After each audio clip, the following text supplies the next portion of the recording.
Hello, this is Dr. Shera Raisen, and in honor of International Women's Health Day, actually International Women's Day, I wanted to comment on health in women, and I decided actually to take the video outside because I wanted to attune to the aspect of women and nature and Mother Nature and getting back to the basics. So one thing when I think about women's health is, as a physician, I'm looking at the inside of the woman and not just the outside, what we can see. So when we think about women in medicine and the medical aspect, think about hip fractures. When a woman gets a hip fracture and later in life, say 60s, 70s, or even 80s, it really takes her out. So if there are things we can do to assess, prevent hip fractures, that's awesome. In my practice, I start getting bone density tests, which are just x-rays on women's from a really early age, more like 40. So I can do something preventative. I work with a chiropractor who gives specific exercises to help build up actual bone density. And I use specific products that help build bone with calcium, magnesium, and a bunch of microminerals or multiminerals. One of the ones I love is called Pro Bono by, who makes that? I'll have to think. Orthomolecular. So I like to do things preventatively to keep a woman's bones healthy because, again, you can't see it and you don't feel it. A woman doesn't know she has bad osteoporosis till she fractures a hip, and it really can take a woman out. You can ask your friends and family, and I'm sure everybody knows someone who had a hip fracture who couldn't go on living on their own. They needed help. They needed a cane, a walker, assisted living, all sorts of things. So the next thing I think that's important, again, that you can't see is the brain. So we now have the baby boomer age, right? The baby boomers getting older is what I'm getting at. And if we get Alzheimer's in a big percentage of aging women, we're going to have a big problem. There's a lot of really interesting research saying that doing hormone treatment, especially with estrogen for women, can really help prevent Alzheimer's and help cognition. There's a lot of really great research studies for this.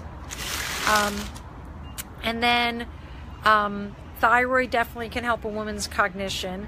And then again, nutrition, basic nutrition and nutrients. There was a fantastic study at UCLA, and basically they do all the things that I do in my practice. They look at the blood sugar levels. They look at the gene called the MTHFR folate gene, a methyl tetrahydrofolate reductase enzyme gene, MTHFR. And they look at homocysteine levels. And they look at physical exercise.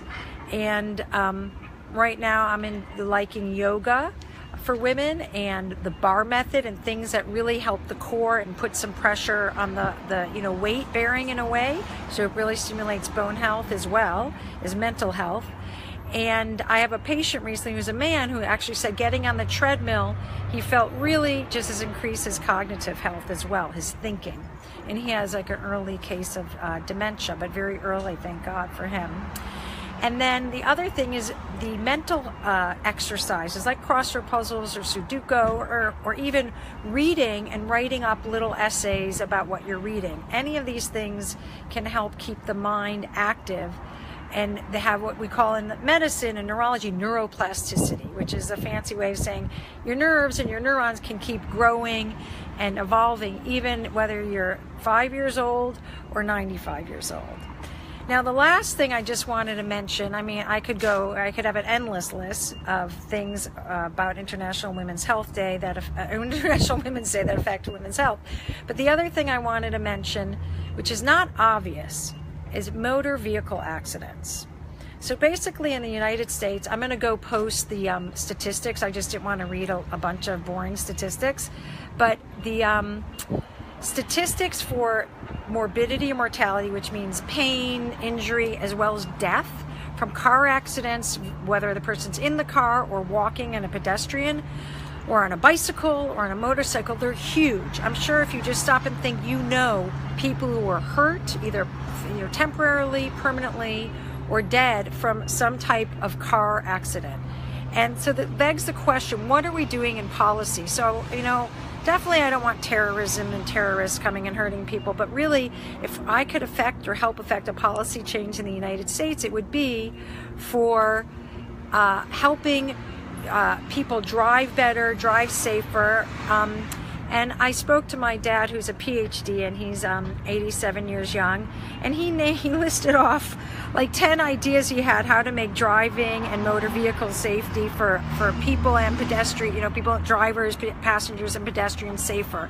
He talked about things from the infrastructure, you know, of roads and having certain rail guards where people can't go over to cliffs or into other lanes. I'm really into like the Tesla and the newer cars that are stopping for you, looking for you, driving for you. And there's a list. It may be for your own mental exercise to keep you mentally sharp. Go sit down and write a list of how you think we can make motor vehicle driving and walking around and bicycling safer. They did a fascinating study in Africa.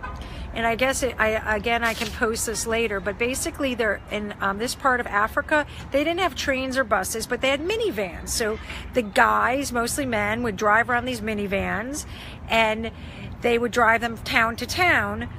That's how people got around. So what happened though is because people are driving really fast and they were trying to hurry, and they were just driving recklessly, and there's a very high rate of car accidents, again, morbidity and mortality, death, pain, injury. So listen what the study did. This is mind-blowing.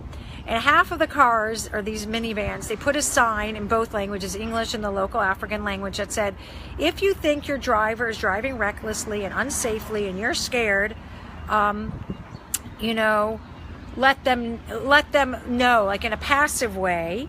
And then the other one said, if you're worried about the safety of your drivers driving, let them know, tell them right now that you don't like it, and then they need to stop and drive safely. They need to slow down, they need to watch the turns, they need to take a break, whatever it was. And the cars that had, or these minivans that had the sign in it, that all it said was for people to be empowered, to take action, to tell their driver that they felt unsafe, they had a statistically significant fewer injuries, fewer accidents, fewer deaths. So again, number one for women, bone health, which again, preventing bone fractures, which are hip fractures and spinal fractures. Again, I'll post the numbers of why this is such a devastating problem as women age.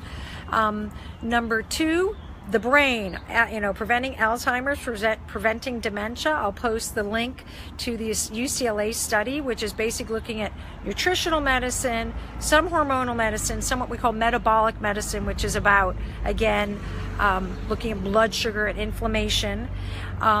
Mind exercises, crossword puzzles, Sudoku, and physical exercise, anything from yoga to triathlons. And then the third thing for women's health is getting our policies and our technology up to par as best as possible to prevent motor vehicle accidents, prevent car accidents, prevent car versus pedestrian or bicycle accidents. So bone health, brain health, and driving car safety. So this has been Dr. Shera Raisen, and been speaking about women's health and what we can do and what we can address at least in the United States of America to improve women's health. And I know this is International Women's Health Day, and I'm sure actually all three of those things are international things we can impact.